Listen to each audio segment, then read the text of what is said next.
திருப்பரங்குன்றம் மலையை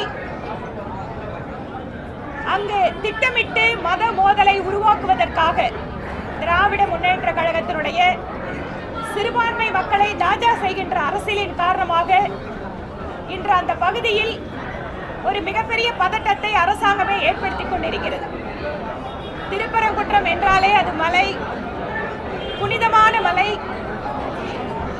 முருகப்பெருமான் வீற்றிருந்து அருள் பாலிக்கின்ற அந்த மலையிலே இடையிலே ஏற்பட்ட ஒரு வரலாற்றின் காரணமாக அந்த மலையை சிறுபான்மை மக்கள் அவர்களுக்கு சொந்தமான மலை என்று சொந்தம் கொண்டாடி அங்கிருக்கின்ற மதத்தினுடைய உணர்வுகளை மதிக்காமல் ஒரு சில விஷமிகள் அங்கு திட்டமிட்ட ரீதியில் மத ரீதியான உணர்வுகளை புண்படுத்துகின்ற செயல்களில் இறங்கி இருப்பதற்கு தமிழகத்தில் இருக்கக்கூடிய இந்து முன்னணி, பாரதிய ஜனதா கட்சி போன்ற பல்வேறு அமைப்புகள் தங்கள் கண்டனங்களை பதிவு செய்திருக்கிறார்கள்.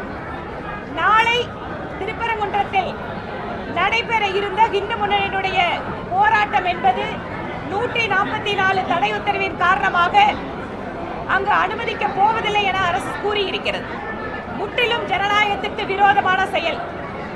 அங்கு உட்கார்ந்து அசைவ உணவுகளை சாப்பிடுவதற்கும் அங்கு இருக்கின்ற சமண குகைகள் மிக மிக வரலாற்று முக்கியத்துவம் வாய்ந்த இடங்களில் பச்சை நிற பெயிண்ட் அடித்து அந்த இடங்களை முற்றிலுமாக அதனுடைய தன்மையை மாற்றுவதற்கு முயற்சி செய்கின்றவர்கள் மீது எந்த நடவடிக்கையும் எடுக்காமல் இந்துக்களுடைய உணர்வுகளை பாதுகாக்கின்ற விதத்தில் போராட்டம் நடத்துகின்ற இந்து முன்னணிக்கு அனுமதி மறுத்திருப்பது என்பது முற்றிலும் ஜனநாயக விரோதமானது.